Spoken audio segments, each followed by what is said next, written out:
Hello students, welcome to EPG Pathshala. In this session, we shall discuss the topic Fundamentals of Numerical Modeling. The learning objectives of this module is to know what models are and what are they used for, to differentiate between analytical and numerical methods, to know the difference between prognostic and diagnostic equations of models, to identify the utility of numerical modeling, and to know the approaches, frameworks, ingredients and issues in numerical modeling. A mathematical model is a description, or you can say an approximation of a field situation or real world situation using mathematical concepts and language. Mathematical models are used in the natural sciences, engineering disciplines as well as in the social sciences. The mathematical or numerical model solves an equation or a set of equations that describes the behavior of the real world system. A model is a program which is developed to generate the way in which a system works in the real world. It uses mathematical formulae and predicts what is likely to happen using the available information. There is another relevant terminology which is called simulation. Simulation is the duplication or recreation of operation of real world system. A simulation of a system is the operation of the process or system over time. Models are essential in performing complex analyses. In many cases, the quality of a scientific field depends on how well the mathematical models developed on the theoretical side agree with the results of repeatable experiments. Now, the classification of mathematical models. There are different classes like linear or nonlinear, static or dynamic, explicit or implicit, discrete or continuous, deterministic or stochastic. In case of discrete models, changes to the system occur at specific times. In case of continuous models, the state of the system changes continuously over time. In case of mixed models, it contains the elements of both discrete and continuous models. Now come to atmospheric numerical models. Most important use of atmospheric numerical models is in the area of weather forecasting. There are three methods of weather forecasting mainly. First one is synoptic method. It is a subjective method and its success depends on the experience of the forecaster. In case of statistical method, it is also not fully objective method. And the third one is numerical method, which is objective method. Weather predicted by solving the model equations by numerical methods is nowadays referred as numerical weather prediction. There are some physical laws or equations that govern the numerical modeling. The first one is the law of conservation of momentum, that is Newton's second law of motion.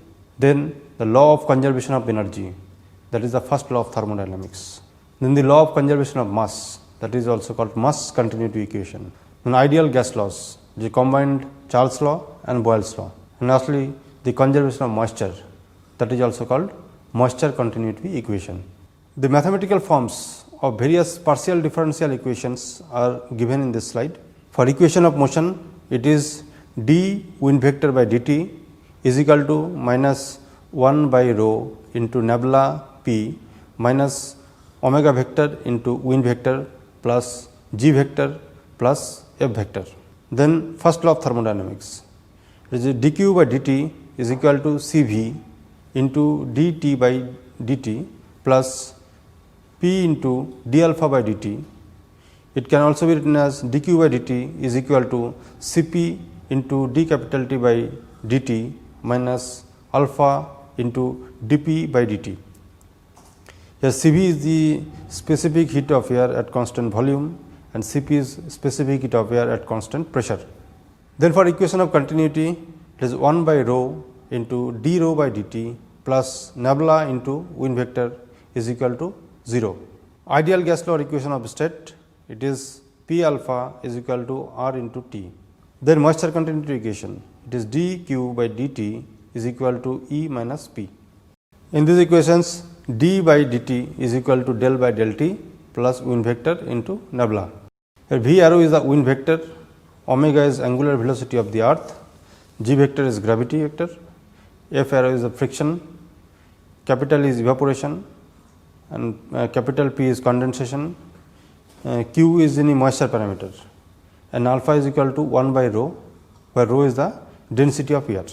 The above equations are too complicated they cannot be solved analytically, and it has to be solved by numerical methods. Now, the types of equations for atmospheric modeling, there are two types basically. One is prognostic equations, the next is diagnostic equations. Prognostic equations contain time derivatives and are used for prediction of the future state of the atmosphere. In case of diagnostic equations, these are used for understanding of the state of the atmosphere. Now, the history and development of atmospheric numerical models, it is a brief history is given here. The first attempt to solve these equations by numerical method was by Lewis Richardson. At that time, there was no computer and manual calculation was very tedious and time consuming. Hence, the result was not encouraging and the predictability of the method was doubted. In 1928, Courant, Fredericks and Lewis pointed out the reason for failures of Richardson experiment.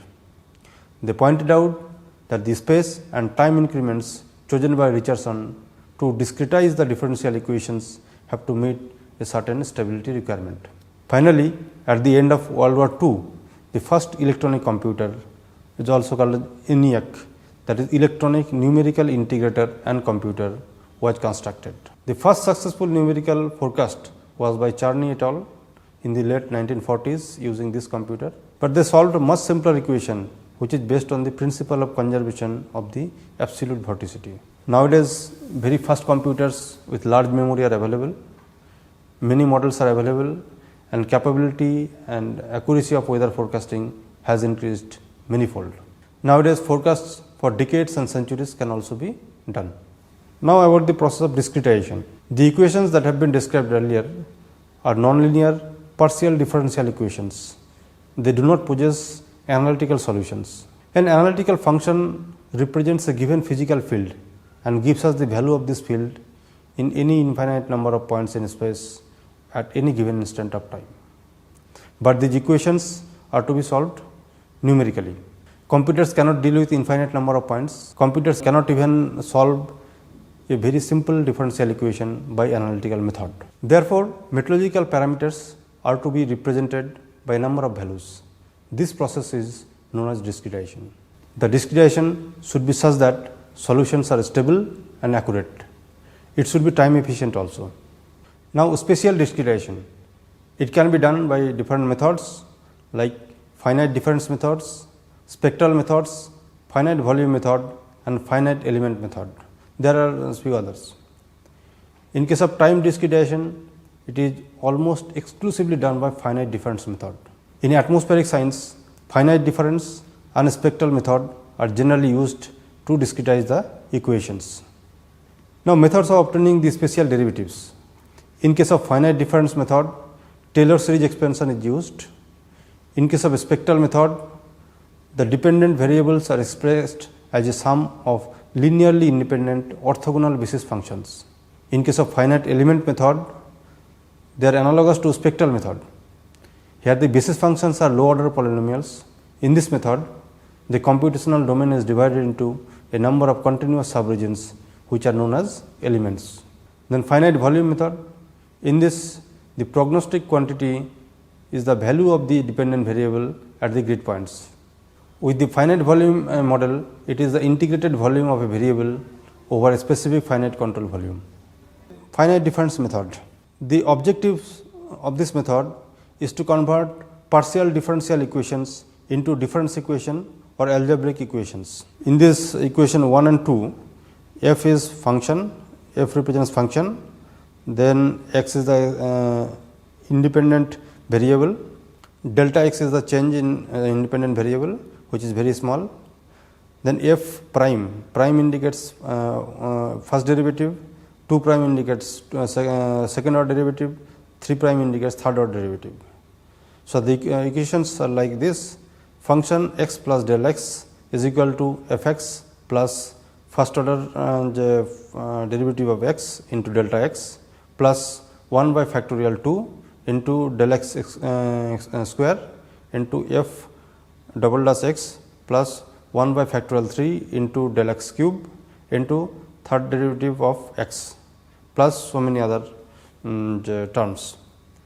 In the next, f x minus del x is equal to f x minus f dash x into del x minus 1 by factorial 2 into del x square into f double dash x minus 1 by factorial 3 into del x cube into f triple dash x plus so many other terms. Rearranging the terms in equation 1 and 2, we get respectively f dash x is equal to f x plus del x minus f x by del x plus r 1. The next equation f dash x is equal to f x minus f x minus del x by del x plus r 2. Here r 1 and r 2 are referred as remainders. The remainders represent the remaining terms of the series which involves del x and its higher powers. When r 1 and r 2 are omitted, then the approximation of f x are known as forward difference approximation and backward difference approximation respectively. In these cases, r 1 and r 2 will be called as truncation error. Subtracting the second equation from the first, we get after slight readjustment f dash x is equal to f x plus del x minus f x minus del x by 2 del x plus r, where the remainder r has the order of del x square, that is O del x square. This is the truncation error. This method of finding out the values of f dash x is known as the central difference approximation or leapfrog method. Since del x is small, higher the order of truncation, error will be smaller with respect to del x, and the more accurate is the finite difference approximation. Leapfrog method is more accurate than either forward difference or backward difference approximations. Now, methods of obtaining the time derivatives. Time differencing methods can be explicit or implicit or a combination of both, that is semi implicit method. Explicit methods calculate the state of a system at a later time from the state of a system at the current time, whereas implicit methods find a solution by solving an equation involving both the current state as well as the future state of the system. Mathematically, if phi t is the current system state and phi t plus delta t is the state at a later time where delta t is the small time step, then for explicit method phi t plus delta t is equal to f phi t, while for an implicit method one solves an equation g phi t plus delta t is equal to 0 to find out phi t plus delta t. Semi implicit technique is another method which is used to solve some equations. In this method, some terms in the equations are solved explicitly and some terms are solved by implicit method. Computational instability. When a differential equation is solved by finite difference technique, some spurious solutions appear and solution becomes unstable if the time steps are not chosen properly for a given grid length. In order to bring stability of the solution, some conditions has to be imposed. Computational instability will cause the numerical solution to depart gradually from the true solution and hence be avoided. The condition for numerical solution to remain computationally stable is C into delta t by del x is less than or equal to 1, where C is the constant. This condition is necessary for stability, but this is not the sufficient condition for stability, and this condition is known as Courant-Friedrichs-Lewis condition or CFL condition for stability. Now, the spectral method. The finite difference technique has a number of associated problems such as truncation error, linear and nonlinear instability, and also has pole problem. By using spectral methods, some of these difficulties, in particular nonlinear stability, can be avoided. One of the advantages of the spectral method is that the primitive equations can be solved in terms of global functions rather than in terms of approximations at a specific point as in the finite difference method.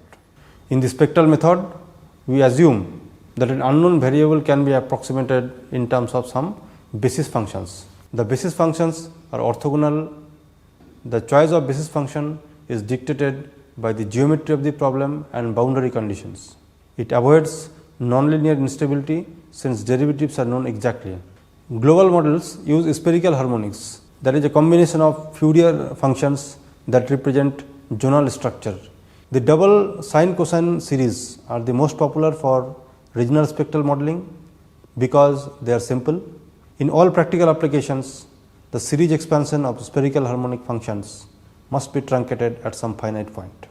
Spectral method does not have any pole problem. In spectral models, the horizontal resolution is designated by a T, that is truncation number, which indicates the number of waves that are used to represent the data. Thus, T80 L30 model would indicate triangular truncation at wave number 80 with 30 levels in the vertical. To convert the wave number to horizontal resolution of an approximate grid length, divide 360 by the wave number, in this case by 80, then divide it by 3, because 3 grid points define a wave. Then multiply this with 111.1 kilometer, that is per degree latitude difference. So, in T80 model, the horizontal resolution is approximately 166 kilometer. Many choices of truncations are available. In global modeling, two types of truncations are most commonly used. These are triangular and rhomboidal truncation. In this method, the dependent variables are expressed as a sum of linearly independent orthogonal functions that have a prescribed spatial structure. That is, those are expressed in terms of series of spherical harmonics. The coefficient associated with each function is normally a function of time. This procedure transforms a partial differential equation into a set of ordinary differential equation of the coefficients. These differential equations are solved with finite differences in time. Now, modeling part, barotropic model. The simplest type of model used in numerical weather prediction is the barotropic model. This is the model which was used by Charney, Forjopt and von Neumann to issue forecast for the first time. They used vorticity equation and they did not use the fundamental equations which satisfy the conservation laws. In this model, the atmosphere is assumed to be barotropic. Atmosphere is said to be barotropic when density is a function of pressure only, that is rho is equal to rho p. In barotropic atmosphere, there is no horizontal temperature gradient and wind does not vary with height. This is the form of a geostropic barotropic vorticity equation, which is a non-divergent equation and used in barotropic model. Del by delta t of eta g plus f plus wind vector into nabla eta g plus f is equal to 0, where eta g is called geostropic vorticity. This is equal to d delta Vg by delta x minus delta Ug by delta y. Vg arrow, that is wind vector, is equal to k vector into 1 by f nabla into phi. This is geostropic wind. G is equal to gravity, f is Coriolis parameter, which is equal to 2 omega sin phi. Omega is angular velocity of the earth and z is height. The prognostic equation for this model is del by del t of nabla square p z is equal to minus j z g by f nabla square p z plus f.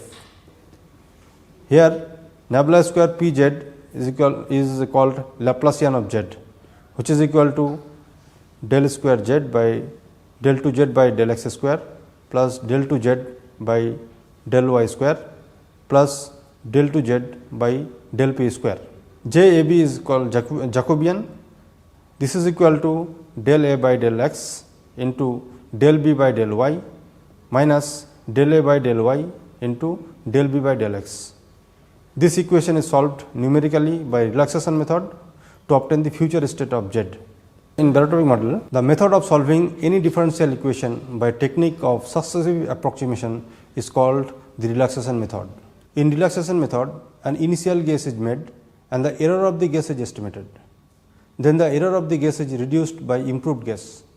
The cycle is repeated over and over until the error at every grid point is reduced below threshold or pre-assigned value. It means this relaxation method, it is an iterative process. In the geostropic barotropic vorticity equation, it is assumed that there is no divergence and the model is capable of giving forecast reasonably well for z at 500 hectopascal level only, because synoptically non-divergent level is very near to this 500 hectopascal level. Thus, barotropic model cannot be used for forecasting development of new systems, because the model does not allow temperature advection. Now, primitive equation model. In order to give forecasts for all levels, the basic equations representing the conservation laws in their primitive forms are to be used. The precise form of the primitive equations depends on the vertical coordinate system chosen. A model's vertical structure is as important as the horizontal structure and model type. To represent the vertical structure of the atmosphere, proper selection of a suitable vertical coordinate and sufficient vertical resolution is required. Unlike the horizontal structure of models where discrete or continuous configurations can be used, virtually all operation models use discrete vertical structure. As such, they produce forecast for the average over an atmospheric layer between two vertical coordinate surfaces and not on the surfaces themselves. Pressure coordinates, log pressure coordinates, sigma coordinates, eta coordinates, these are some of the vertical coordinate system which is used in numerical weather prediction models. Vertical coordinates are chosen as per the requirement of the problems. Now, objective analysis. Meteorological observations are taken at a number of stations which are unevenly located at different places. Objective analysis is the process of interpolating meteorological observations to a network of evenly spaced grid points. This is based not only on the synoptic observations at the time of analysis or climatology, but also predicted ones from the previous observations for the time of analysis. Satellite observations are also used. The inclusion of the time dimension in objective analysis is known as 4-dimensional data assimilation. The most commonly used methods for objective analysis are fitting of polynomials, Kressman method, optimum interpolation technique, etc. Now, initialization. The atmosphere is a fluid. As such, the idea of numerical weather prediction is to sample the state of the fluid at a given instance and use the equation of fluid dynamics and thermodynamics to estimate the state of the fluid at some later point of time. Observational data are introduced into the model before running the model. Objectively analyzed data in numerical weather prediction models may generate a large number of waves like gravity waves in the atmosphere, whose phase speed is much larger than the usual speed of the usual meteorological systems. The observations that are used to produce initial fields for numerical models do not contain enough information to prevent the occurrence of these waves in the simulations. The procedure of eliminating these waves before the integration of the mathematical equations is known as the initialization. Some of the methods of initialization are like static initialization, dynamic initialization and normal mode initialization. Now come to parameterization. Numerical weather prediction model cannot resolve many physical processes that are either too small or complex. Taking into account this process without actually simulating them is called parameterization. Parameterization can thus be thought of as modeling the effects of a process rather than modeling the process itself. In parameterization, a small scale or complex systems are represented in the model by a simplified process. In other words, parameterizations approximate the bulk effects of a physical process which are too small or too brief or too complex or too poorly understood to be explicitly represented.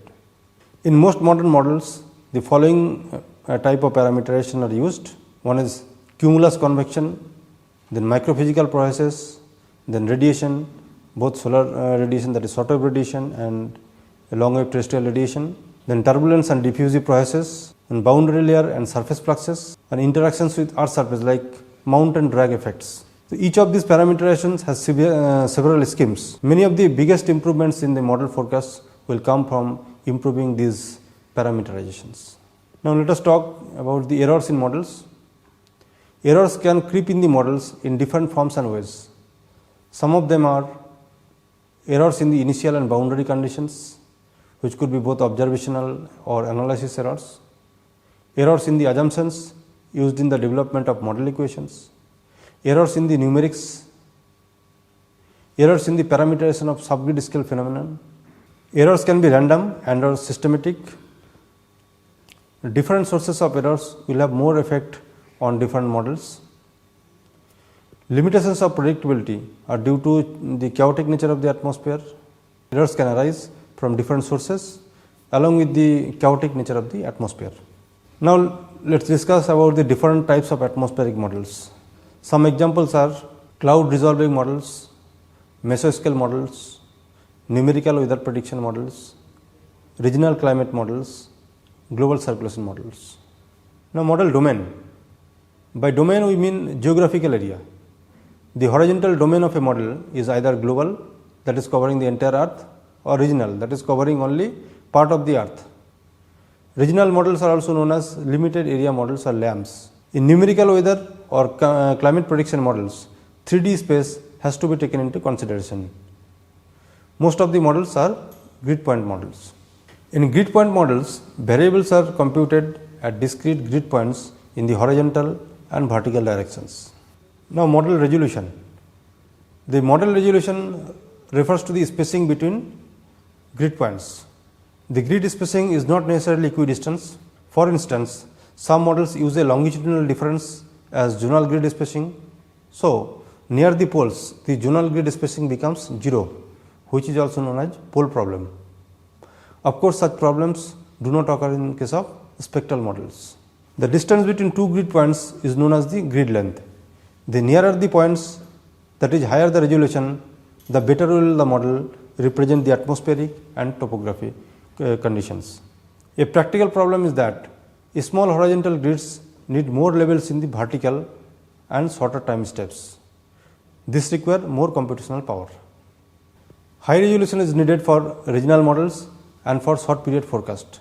Regional models allow for the use of finer grid spacing than global models because the available computational resources are focused on a specific area instead of being spread over the entire globe.